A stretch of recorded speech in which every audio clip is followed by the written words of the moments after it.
नमस्कार दोस्तों, स्वागत है आपका मोहित मोहित एसएससी यूट्यूब चैनल पर। तो जैसा कि आप सभी को पता है, पिछली क्लास में हम गुलाम वंश तक का सारा कुछ देख चुके थे। तो आज हम करने वाले हैं गुलाम वंश के बाद कौन आता है, के से मतलब हो जाएगा खिलजी वंश। तो खिलजी वंश के बारे में हम सारी चीज़ें देखेंगे और प्रैक्टिस क्वेश्चंस के लिए आप मुझे बता दीजिएगा कि मैंने कुछ क्वेश्चंस हैं जो रेडी करके रखे हुए हैं एंसेंट हिस्ट्री, प्राचीन इतिहास से। तो उनकी वीडियो आपको अभी चाहिए या थोड़े टाइम रुकने के बाद या पूरी कंप्लीट हिस्ट्री के बाद ही चाहिए, ठीक है? तो चलिए हम शुरू कर देते हैं अपनी आज की क्लास को। तो आज हम क्या करने वाले हैं, आज हम करने वाले हैं खिलजी वंश को। किसको? खिलजी वंश को। खिलजी वंश कब से कब तक? तो 1290 से लेकर 1320 ईस्वी तक खिलजी वंश हो जाएगा। संस्थापक कौन थे? तो संस्थापक हो जाएंगे जलालुद्दीन खिलजी हो जाएंगे। कौन हो जाएंगे? तो जलालुद्दीन खिलजी हो जाएंगे। संस्थापक हमारे जलालुद्दीन खिलजी हो जाएंगे, ठीक है।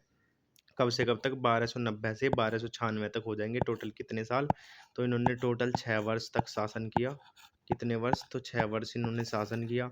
उसके बाद इनकी उपाधि क्या हो जाएगी? उपाधि शाइस्त खां हो जाएगी। सल्तनत काल के सबसे बुजुर्ग शासक थे। क्या थे? तो सल्तनत काल के सबसे बुजुर्ग शासक हो जाएंगे।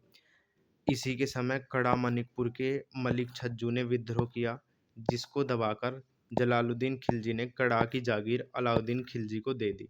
किसको दे दी? तो कड़ा की जागीर अलाउद्दीन खिलजी को दे दी थी।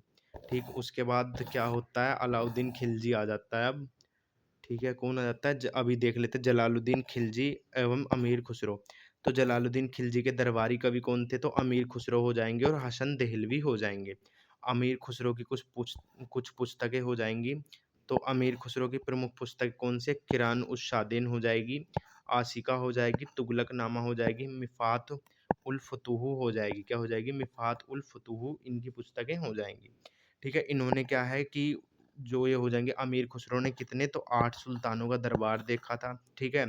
गुरु कौन हो जाएंगे? गुरु हो जाएंगे निज़ामुद्दीन औलिया। इन्होंने कितने? इन्होंने 7 सुल्तानों का दरबार देखा था। कितने का? तो इन्होंने 7 सुल्तानों का दरबार देखा था अपने टाइम में, ठीक। अब आ जाते हैं आगे। जनक किसके बोले जाते हैं? जनक ये कव्वाली और गज़ल के जनक कहा जाता है इनको। किसके? कव्वाली। किस चीज़ के जनक बोला जाता है इन्हें? तो कव्वाली। कव्वाली के जनक बोला जाता है। गज़ल, पहेली, सितार और तबला के जनक किसको कहा जाता है? तो अमीर खुसरो को ही इन सब चीज़ों का जनक बोला जाता है। और इन्हें इनका एक उपनाम हो जाएगा, किस और नाम से जाना जाता है? तो इन्हें तोताए हिंद के नाम से भी जाना जाता है। किसके? तो तोताए हिंद के नाम से जाना जाता है, ठीक। अब देख लेते हैं आगे खड़ी बोली। खड़ी बोली जो हमारी हिंदवी है, हिंदवी का प्रयोग सर्वप्रथम किसने किया था? तो अमीर खुसरो द्वारा ही सर्वप्रथम खड़ी बोली या हिंदवी का प्रयोग किया गया था। किसके द्वारा? तो अमीर खुसरो द्वारा ही किया गया था खड़ी बोली और हिंदवी का प्रयोग। ये इम्पोर्टेंट फैक्ट हो जाएगा, इसको आप याद रखेंगे। मैं हाईलाइट कर देता हूँ, ठीक है। ठीक, उससे आगे देख लेते हैं अब। आगे क्या हो जाएगा? आगे वर्ष 1296 में क्या होता है? वर्ष 1296 में अलाउद्दीन खिलजी ने जलालुद्दीन खिलजी की हत्या कर दी। तो आपने मूवी भी देखी होगी, जिसमें चाचा जान की फील्डिंग सेट कर दी जाती है। किसके द्वारा? किसके द्वारा की जाती है, बताइए? तो ये अलाउद्दीन खिलजी के द्वारा इनको मार दिया जाता है। किसको? जलालुद्दीन खिलजी को। इसके चाचा होते हैं और ये इनको मार दे डालता है, ठीक है। ठीक, अब देख लेते हैं आगे। आगे बढ़ जाते हैं हम। अब आ जाएगा अलाउद्दीन खिलजी सिकंदर ए सानी, एक बहुत ही प्रतापी शासक बोला जाता है या समृद्ध शासक बोल सकते हैं इसको। एक समृद्ध राजा था जिसके पास उस समय की सबसे बड़ी सेना होती थी, ठीक है। अलाउद्दीन खिलजी कब से कब तक? 1296 से 1316 ईस्वी तक हो जाएंगे। बचपन का नाम क्या था इनका? तो बचपन का नाम हो जाएगा अली गुरसाप हो जाएगा। क्या हो जाएगा? तो अली गुरसाप हो जाएगा। अन्य नाम या उपाधियाँ क्या हो जाएंगी? द्वितीय सिकंदर हो जाएगी, जो एक इम्पोर्टेंट उपाधि है इनकी। क्या हो जाएगी? द्वितीय सिकंदर के नाम से इनको जाना जाता है। किसके नाम से? द्वितीय सिकंदर के नाम से जाना जाता है। और कौन सी हो जाएगी? सिकंदर ए सानी। सिकंदर ए सानी इम्पोर्टेंट हो जाएगी। और क्या हो जाएगा? युग का विजेता। युग का विजेता हो जाएगा, इसकी इम्पोर्टेंट हो जाएगी। अमर उल मोमिन भी एक इम्पोर्टेंट वो हो जाती है इसकी, ठीक है। इम्पोर्टेंट हो जाएगी उपाधियाँ इनकी, ठीक। उसके बाद देख लेते हैं हम थोड़ा सा उसके बाद देख लेते क्या जो है लाल महल दिल्ली में, जो अलाउद्दीन खिलजी था उसका जो राज्याभिषेक है वो लाल महल दिल्ली में हुआ था। कहाँ पर हुआ था? तो लाल महल दिल्ली में राज्याभिषेक हुआ था। आगे देखेंगे हम। और अलाउद्दीन खिलजी के सेनापति, अलाउद्दीन खिलजी के सेनापति कौन कौन हो जाएंगे? तो अलाउद्दीन खिलजी के सेनापति हो जाएंगे हमारा, अलाउद्दीन खिलजी के सेनापतियों में कौन कौन आता है? उलूग खां आ जाते हैं उत्तर भारत पर विजय के लिए, जफर खां आ जाते हैं मंगोल विजय के लिए, नुसरत खां किसके लिए जाने जाते हैं? उत्तर भारत की विजय के लिए, मलिक काफूर दक्षिण विजय के लिए। तो मलिक काफूर हो जाएगा, मलिक काफूर इनके अंडर एक इम्पोर्टेंट नाम हो जाएगा, जिसको हजार दिनारी, जिसको क्या हजार दिनारी भी कहा जाता है। और इसको कितने उसमें खरीदा था? तो 1000 दिनारों में खरीदा था।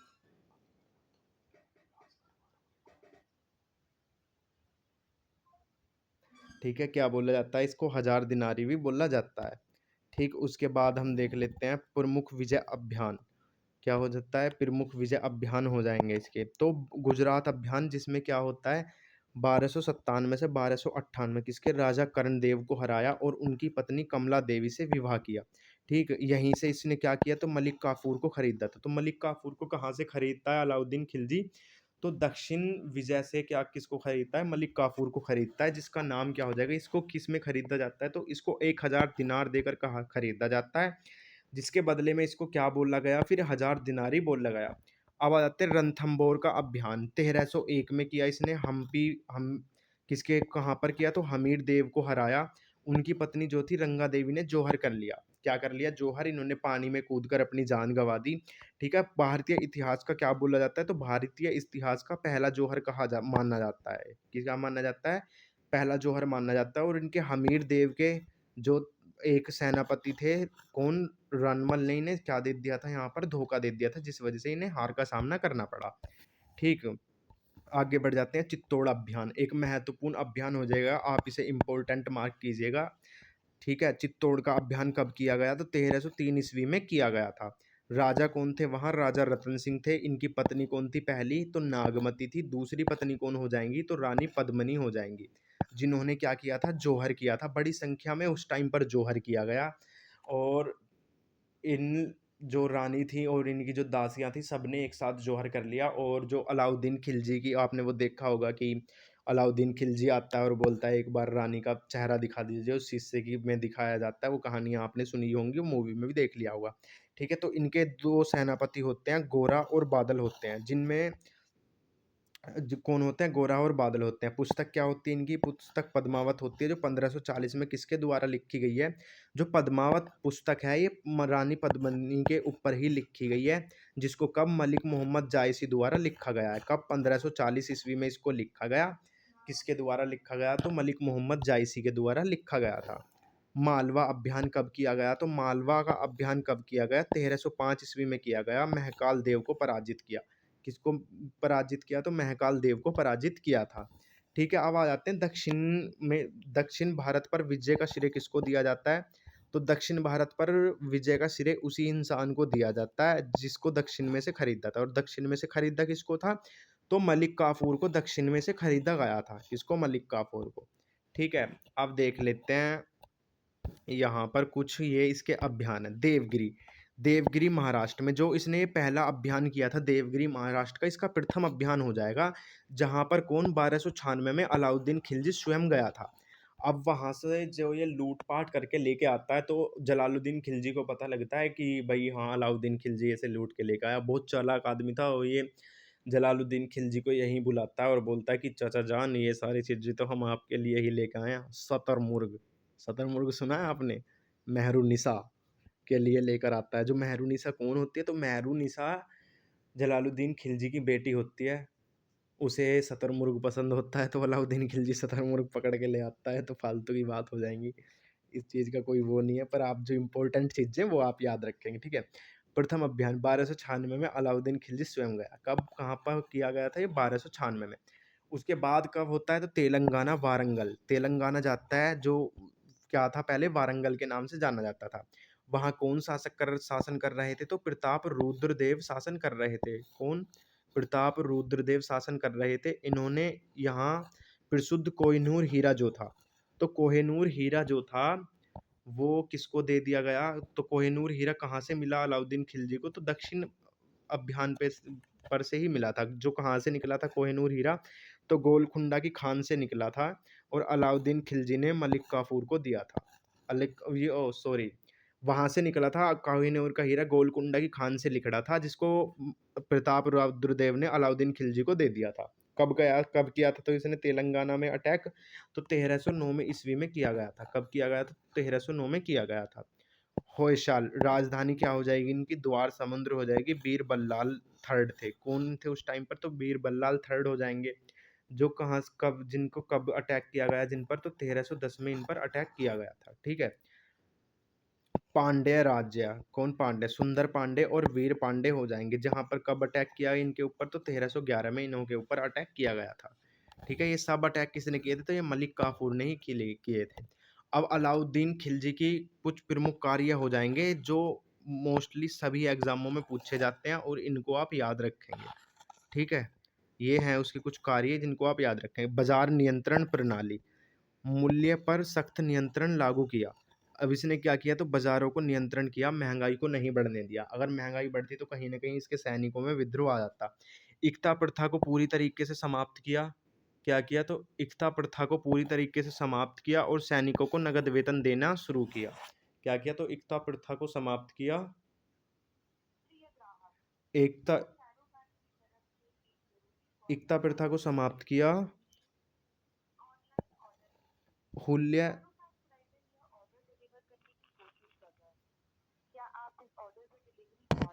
एक मिनट।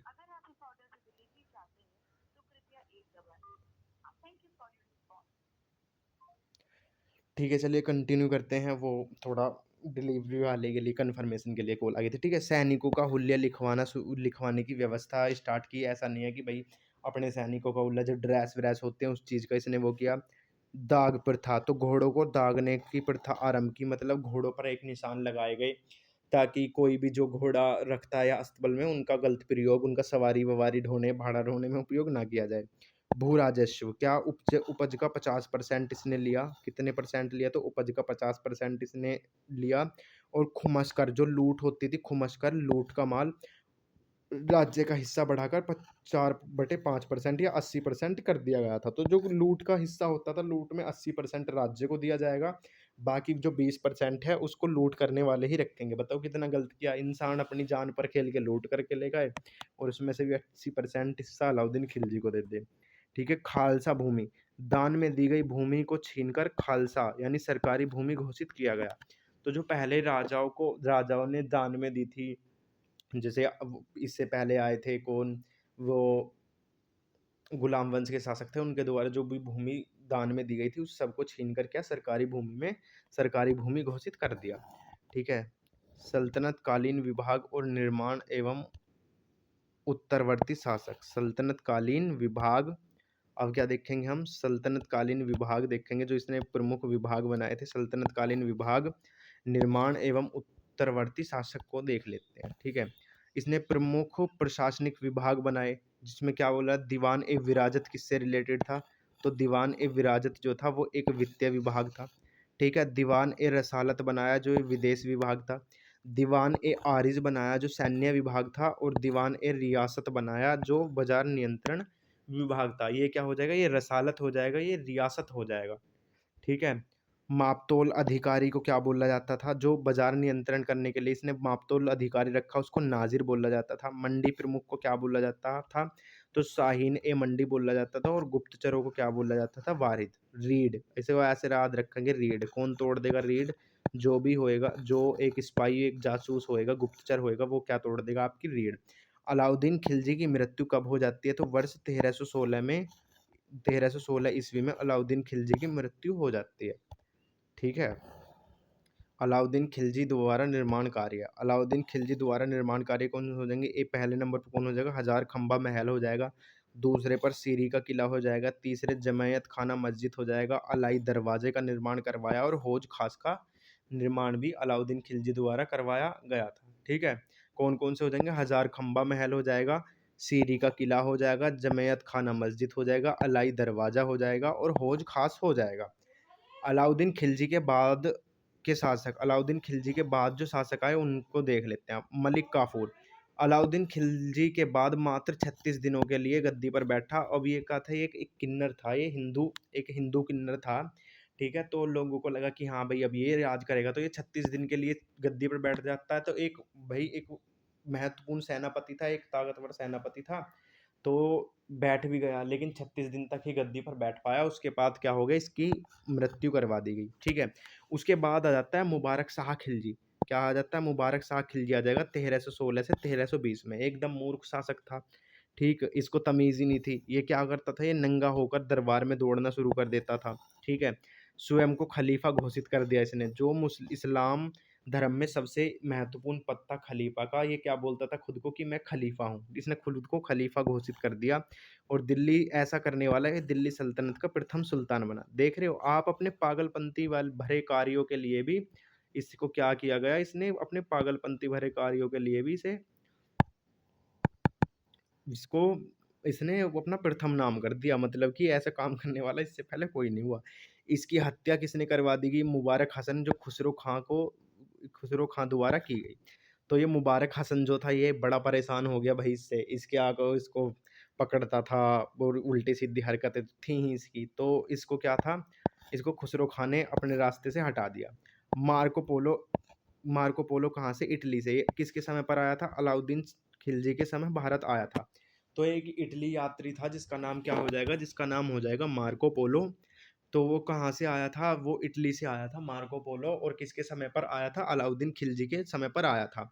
तो मार्को पोलो की पुस्तकें कौन सी हो जाएंगी, the travel of Marco Polo हो जाएगी, और विश्व का विवरण, दो पुस्तकें इसने लिखी हैं, ठीक। अब बढ़ जाते हैं आगे, अब आ जाते हैं हम तुगलक वंश, जो कि दिल्ली सल्तनत का सबसे लंबा शासनकाल हो जाएगा, ठीक है। कौन सा हो जाएगा, तुगलक वंश। कितने साल शासन किया इसने, तो 94 ईयर्स, 94 वर्ष तक इन्होंने क्या किया, शासन किया था, ठीक है। 94 वर्ष तक, 94 वर्षों तक शासन किया। संस्थापक कौन हो जाएगा, गयासुद्दीन तुगलक हो जाएगा, जो सर्वसम्मति से बनने वाला प्रथम सुल्तान था। तो क्या हो जाएगा, ये संस्थापक जो गयासुद्दीन तुगलक था, ये सम्मति से बनने वाला प्रथम सुल्तान था। अब जब से ये तुगलक ये किसके दरबार में थे, तो ये सब खिलजियों के दरबार में ही थे। लेकिन क्या हुआ, जब खिलजियों का पतन होना शुरू हो गया, तो उसके बाद गयासुद्दीन तुगलक को सर्वसम्मति से सुल्तान बना दिया गया। उपाधि क्या थी इसकी, तो उपाधि हो जाएगी, गाजी की उपाधि धारण की थी। तो तुगलक वंश में किसने, तो भाई गयासुद्दीन तुगलक ने, जिसको गयासुद्दीन तुगलक ने गाजी की उपाधि धारण की थी, ठीक है। विशेष क्या था, इसने नहरों का निर्माण करवाने वाला प्रथम शासक था, ठीक है। तुगलकाबाद नगर एवं 56 कोट दुर्ग बनवाया था। तो तुगलकाबाद नगर बसाया और 56 कोट दुर्ग बनवाए थे किसने, तो गयासुद्दीन तुगलक द्वारा। मृत्यु कब हो जाती है इसकी, तो ये 1320 में गद्दी पर बैठता है और 1325 में इसकी मृत्यु हो जाती है। बंगाल अभियान से लौटते समय ये लकड़ी के महल में दबकर मारा गया। तो उस समय पर एक प्रसिद्ध जो थे इनके, निज़ामुद्दीन औलिया।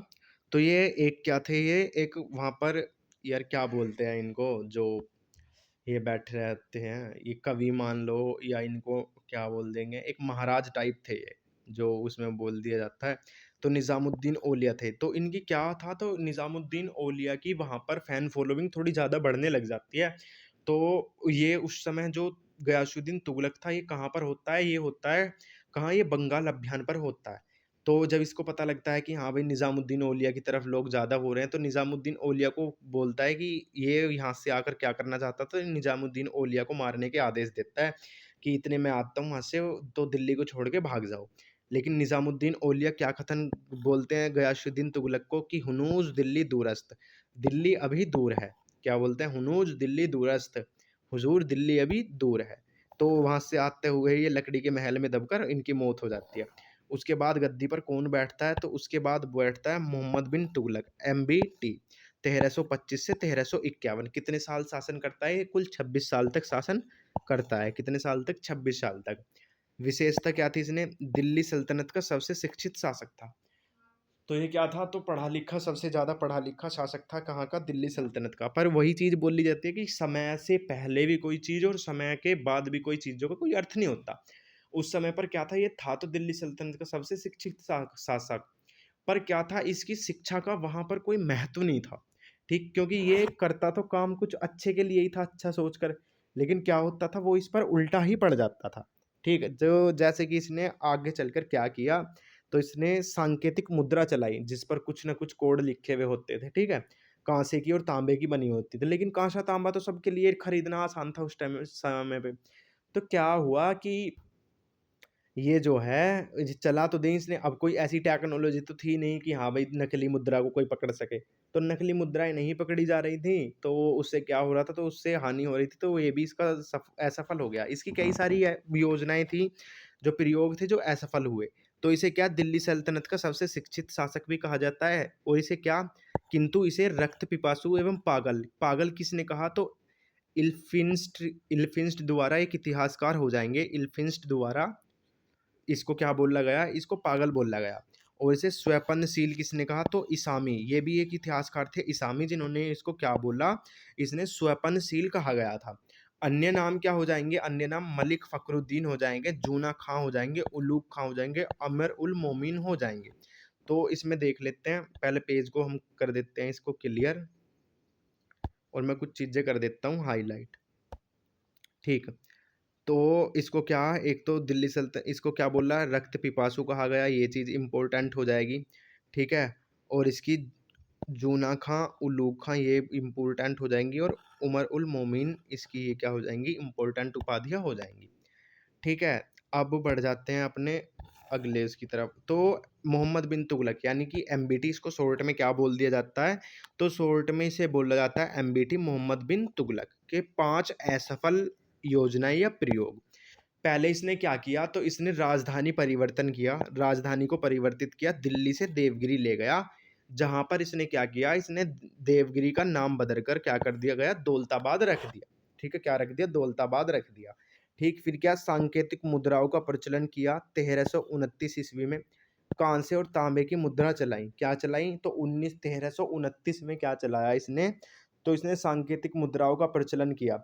तो ये दिल्ली से देवगिरी ले गया, लेकिन देवगिरी में जाकर हुआ क्या, वहां पर पड़ गया अकाल, तो फिर से इसे वापस दिल्ली आना पड़ा, ठीक है। तो कांसे और तांबे की मुद्राएं 1329 में चलाई। खुरासान अभियान 1330 से 1331, इराक या मध्य एशिया पर विजय हेतु बड़ी सेना तैयार की, इसने क्या किया, तो खुरासान अभियान जारी किया 1330 से 31 तक, लेकिन क्या हुआ, इसकी सारी सेना मारी गई, घंटा इससे कुछ नहीं हुआ।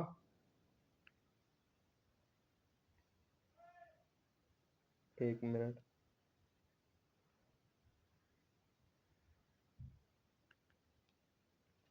ठीक है। तो क्या हुआ, इसकी सारी सेना वहां पर मारी गई। फिर क्या होता है, ये कराईचल अभियान करता है, क्या कराईचल अभियान करता है, हिमालय चीन सीमा क्षेत्र का असफल अभियान। ये क्या करता है, अपनी सीमाओं को बढ़ाने के लिए हिमालय और चीन की तरफ, वहां भी इसको हार का सामना करना पड़ता है। तो ये क्या करता है, दोआब कर में वृद्धि कर देता है। एक तो पहले ही जनता सूखे का सामना कर रही थी, तो ये क्या करता है, इसमें वृद्धि कर देता है, और करों को अत्यधिक वृद्धि, यानी कि लगभग 50% बढ़ा देता है। तो जिससे क्या होता है, जनता में एक आक्रोश आ जाता है, गुस्सा फूट पड़ता है, जिसके कारण इसका ये भी है, जो प्रयोग था असफल हो जाता है। कृषि सुधार, अब क्या होता है, होता यह है कि कृषि सुधार, किसानों हेतु दीवान ए अमीर को ही विभाग की स्थापना की। इसने कृषि में सुधार लाने के लिए एक दीवान ए अमीर को ही, जिससे कि लोग क्या कर सकते थे, इससे लोग क्या करते थे, तो यहाँ से लोन वोन ले लेते थे, ठीक है। विभाग की स्थापना की, जिसका प्रमुख किसको बनाया, अमीर ए कोही को बनाया गया। तो दीवान ए अमीर कोही विभाग का प्रमुख कौन होता था, तो अमीर ए कोही होता था। इब्न बतूता का आगमन, इब्न बतूता जो था, जो कहाँ से आया था, जो मोरक्को अफ्रीका देश से आया था। कब आया था, तो 1333 में। किसके समय पर आया था, तो मोहम्मद बिन तुगलक के समय पर ही आया ये इंडिया, मोरक्को से। मोरक्को अफ्रीका से आया था। एमबीटी ने प्रसन्न होकर, जो एमबीटी था, मोहम्मद बिन तुगलक, इससे प्रसन्न होकर क्या करता है, इसे दिल्ली का काजी नियुक्त कर देता है, और अपना दूत बनाकर जो है, इसे कहाँ, तो चाइना भेजता है। पुस्तक कौन सी हो जाएगी, इब्न बतूता की, तो पुस्तक हो जाएगी रेहला, ठीक। अब बढ़ जाते हैं, आप आगे की तरफ बढ़ेंगे। विजयनगर साम्राज्य, जो ये था, तो पागल शासक तो था ही, कौन ही इसे इतना मान रहा था। तो इसके समय पर एक राज्य होता था, ठीक है। ये कहाँ पर, विजयनगर साम्राज्य महाराष्ट्र की तरफ पड़ता है, ये वहाँ होता था, महाराष्ट्र में। तो विजयनगर साम्राज्य की स्थापना कर दी किसने? 1336 में। ये विजयनगर साम्राज्य पहले इन्हीं के अंडर आता था, पर क्या हुआ कि विजयनगर साम्राज्य की स्थापना कर देते हैं दो भाई मिलकर, हरिहर राय और बुक्का राय। कब? 1336 में। एमबीटी के शासनकाल में राय बंधु, जिनको राय बंधु भी बोला जाता था, और राय बंधु कौन थे? तो हरिहर राय थे और बुक्का राय ने विजयनगर साम्राज्य की स्थापना की। गुरु कौन हो जाएंगे इसके? गुरु हो जाएंगे विद्याधर हो जाएंगे। राजधानी क्या हो जाएगी? राजधानी हो जाएगी इनकी हम्पी। ठीक है, राजधानी क्या हो जाएगी? तो राजधानी हम्पी हो जाएगी। दिल्ली सल्तनत, डिजिटल नोट्स कैसे लगे आपको? डिजिटल नोट्स के बारे में तो यार आपने बताया ही नहीं किसी ने भी एक बार भी। ठीक है, तो आज की क्लास हमारी यहीं पर ख़त्म हो जाएगी, जिसमें हमने क्या कर दिया, हमने आज खिलजी वंश और तुगलक वंश को ख़त्म कर दिया है। ठीक है, और मिलते हैं अपनी नेक्स्ट वीडियो में। तब तक के लिए बाय बाय, टेक केयर, जय हिंद। और हमारे डिजिटल नोट्स के बारे में एक कमेंट तो बनता है, आप यहाँ ना तो हमारे टेलीग्राम चैनल पर बता देना, पर बता ज़रूर देना। ठीक है भाई, okay, bye bye, take care.